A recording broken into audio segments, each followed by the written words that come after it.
Hello again, one and all, and welcome back to LEGO Racers with me, TomTom94. In the last episode, we built our first racer, and in this episode we are going to pit Night Girl up against that mysterious pirate who sits in the bottom of the screen. And if we wait long enough, there is something really cool that will happen. But in the meantime, I would like to explain. There are three kinds of race in this game. There's the circuit race, which is the bulk of the game. There's the single race, which is you race one race, and there's time race, which we'll get a full explanation later, but is basically the time trial mode. If you wait long enough on this screen, as we're doing now, this happens. I think that's so funny. I think that's so cool. I had the slight problem though, when I was recording the first takes of the first episode, that kept happening, which meant I had to scrap those takes because it was proving rather distracting and I couldn't explain it. But we're going to move into circuit race. Circuit races are the default mode of the game. You will take on a circuit which has a hosting champion. I'm being rather obvious. Each circuit has 4 races. You race them, you get points depending on where you place, and whoever has the most points at the end of the circuit is the winner. It could not be simpler. There are 7 circuits in the game, but you have to beat the previous ones to unlock the next few. You'll notice that all the remaining 6 are greyed out, and the only one available to us is the one with Captain Redbeard, the lovely jolly pirate who we've seen on the menu screen for the last 2 episodes. So we're going to jump right in with Night Girl, click OK, and here we go. Arr, on the high seas or on land. Ye are no match for the great Captain Redbeard, so give it up, matey! Har har! I have no idea why he became Scottish, but I'm now declaring that canon. 3, 2, 1, and if we hit the accelerate button at the exact right moment when it says go, then we get a turbo boost. If I ever miss one of those, then kill me, because I've played this game so many times I really shouldn't be. Imperial Grand Prix. Very fun little track. I would like to show off the mechanic of LEGO Racers, and the main one which sets it apart from other racing games. Except I can't because I missed the bloody power-up. You saw those barrels stacked up there. If I had picked up that cannonball, or indeed any of the red pickups, I could have opened the shortcut. And every track in this game, except one, will have a shortcut.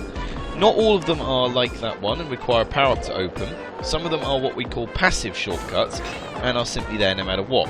Ooh, very nice move from Captain Redbeard there, using the grappling hook to try and take the lead from me like that. The only AI that will probably be a threat in the circuit races is the hosting champion, because he's the only one with any actual AI. The AI racers simply travel around the track in a fairly preset pattern, which incidentally does not include shortcuts. None of the AI racers, you'll notice Captain Redbeard ignored it, none of the AI can use shortcuts, which is probably designed to stop you from, having too little advantage. Interesting fact, that was the level 3 red pickup, which I was going to get to, and which I spent most of the last take of this taking ages to get to. The level 3 red pickup is the 3 guided rockets, which the idea is they are like 3 red shells, and they go down the track, and they hunt down whoever is in front of you. This is what happens if the AI uses it. If you use it, then what happens is they punt themselves straight into the nearest wall. I am not kidding. I have very, very rarely been able to use any of the 3 guided rockets to hit anything. And I'm slightly disappointed they didn't hit me, because it would have been really cool to show off what happens when you get hit by them. However, I cannot complain because we just set our best lap of the race and we won. Which means we get the full 30 points. 30 points for a win, 20 points for second place. It will be 10 points for third place, and 3 points for fourth, 2 points for fifth, and 1 point for sixth. If the race doesn't finish in time, then the game assumes that they finished in circuit order. So the circuit champion would come first of the remaining races. I just failed to get a turbo because I was trying to commentate. The person who appears first in the circuit would get second of the remaining races, and so on and so forth. This is a really frustrating mechanic for one very simple reason, which is that it tends to give the circuit champion points that they don't deserve, if on the off chance one of the AI racers beats them, which is not unheard of. It's uncommon, but it's not unheard of. It has happened to me several times. I did actually have at least one case where the AI racer beat the circuit champion overall in the standings.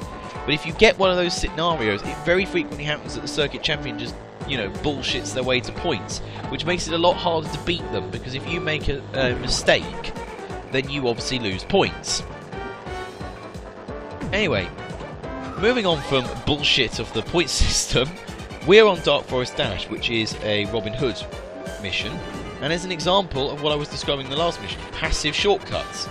There is a passive shortcut, you don't need any power up to open it, it's just always there. That ghost cow, incidentally, if you run into it then it spins you out, but seeing as it goes absolutely nowhere near you, you would have to be a moron to go into it, so I'm not going to show that off. I appear to be quite far in the lead again, which is encouraging, but also not good.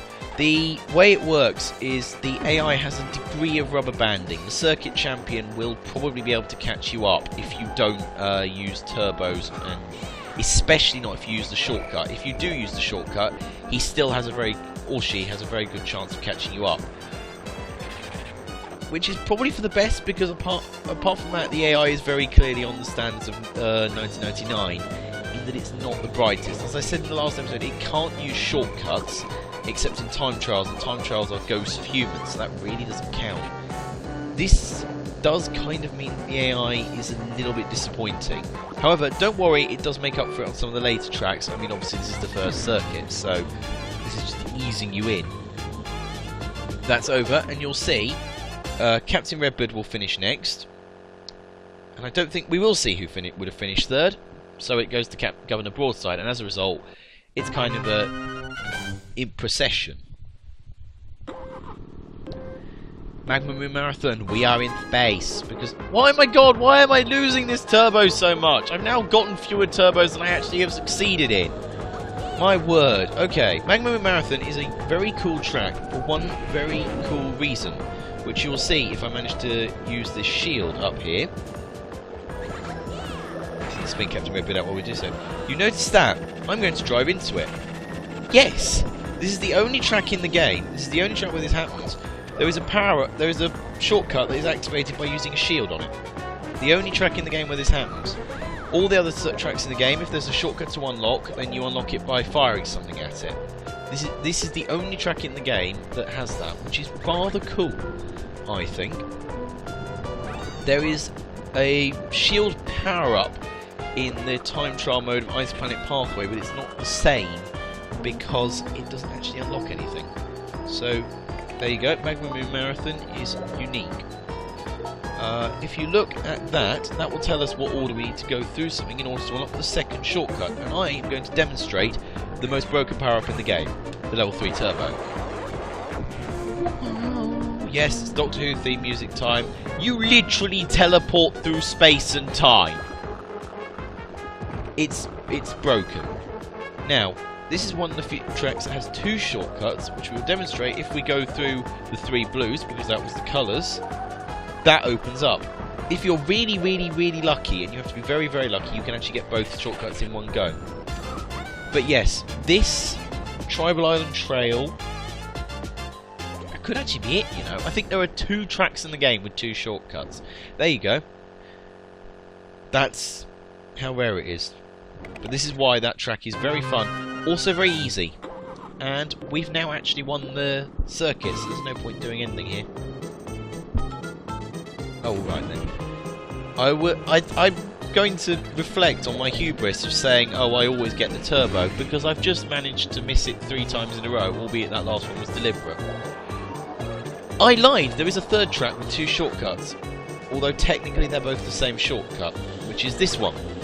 Welcome to Desert Adventure Dragway, and if I get a red brick, I will show you shortcut 1, which has the ability to go instant warp turbo, which, as I say, warp turbo completely broken. If you do nothing but spam it, then you will win everything, which is why I'm not going to be spamming it. However, Desert Adventure Dragway actually has 2 shortcuts, but the issue will become apparent. It's this one here. It's not helpful to crash into it, but if we go through here, we come out on the other side of the interior of this pyramid.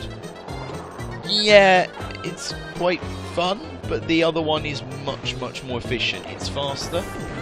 After the first lap, the top of that pyramid falls off. The only case of a track really changing in the course of the game, which is a slight shame because I rather like that mechanic, and I wish they implemented it more, because it's really fun. So what we're going to do on this lap, there are the openness of shortcuts tends to vary. You'll have noticed that one's reopened, whereas this one stays open the entirety of the rest of the race.